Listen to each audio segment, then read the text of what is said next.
soulagé. Bon, comme je l'ai dit souvent, un vote, ça reste un vote. On savait qu'il y avait un petit peu de solidarité quand même au sein des clubs de JP Elite et de Pro B. Et c'est vrai qu'on imaginait cet épilogue, mais tant que le vote n'était pas passé, il fallait que les votes s'expriment. Et puis voilà, on est content de repartir en JP Elite pour une saison, au moins. Et repartir dans quelles conditions? C'est la question. Voilà, c'est ça. Dans quelles conditions? Est-ce qu'il y aura des jauges de salles? Est-ce qu'on va nous imposer une quantité maximale? C'est toutes ces questions. On n'a pas les réponses à ce jour, mais on va devoir travailler quand même sur un budget. Et on va devoir être très inventif pour savoir un petit peu où on va. Et donc il faudra continuer à avoir beaucoup d'idées en tous les cas. Et c'est pour ça qu'entre autres, on a souhaité une configuration d'équipe un petit peu différente et à base de français où voilà, on sait que ça peut provoquer un électrochoc et parce qu'on en aura bien besoin surtout la saison qui va se présenter à nous. Alors justement, vous disiez, il est hors de question pour nous de faire des matchs à huis clos. C'est ce qui a été décidé hier. Hein. Oui, à la quasi-unanimité, c'est-à-dire on sait que le modèle du basket repose sur du public, repose sur la présence du public dans les salles. On n'imagine pas jouer des matchs à huis clos toute une saison, c'est impossible. Le foot peut peut-être se le permettre, mais pas nous, puisque les droits télévisuels ne nous le permettraient pas. Donc on est prêt à faire une saison, à la démarrer le plus tard possible, et on ne sait pas comment va se comporter le virus qu'on ne connaît pas. Partira-t-il? Reviendra-t-il? Malheureusement, on n'en sait rien. Et là, les solutions sont délivrées au compte-gouttes par le gouvernement.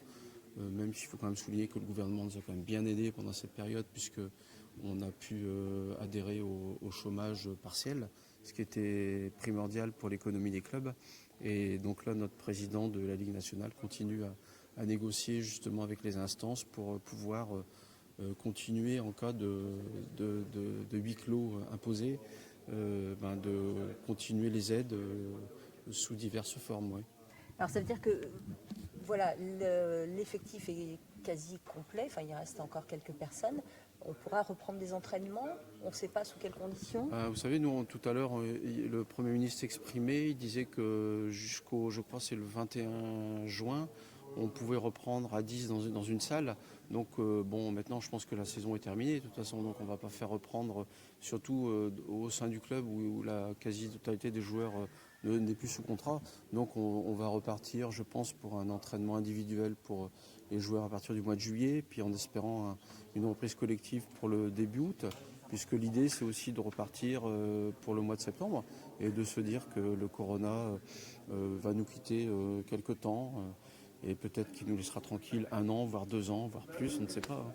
Alors tout à l'heure vous parliez justement de budget. Une descente en Pro B, ça aurait eu quelle incidence? Enfin, on va pas... Une incidence énorme, puisque je pense que les partenaires auraient amplifié leur baisse de partenariat. Les institutionnels nous auraient sûrement moins suivis aussi, puisque moins d'exposition. Le club dans son ensemble aurait été moins exposé. Donc pour nous, c'était la double peine. Donc ça, c'est ce qui a été évité, heureusement. Donc parce que surtout un petit club comme nous, double peine, c'est un peu compliqué, quoi. Donc c'est pour ça qu'on est très très heureux et soulagé de cette décision. Malgré tout, il y a une baisse de budget. Ah oui, on n'imagine pas de reprendre avec le même budget. Le tout, c'est de savoir jusqu'où, puisqu'aujourd'hui, on ne pouvait pas proposer aux partenaires, imaginer un partenariat sans savoir où on allait. Maintenant, on sait qu'on est tangible, donc chacun prendra ses responsabilités. Puis il faudra trouver des nouveaux partenaires s'il en manque. Il faudra trouver des mécènes, des nouveaux supporters. Voilà, on va trouver, il faudra avoir des idées et on a déjà plein d'idées.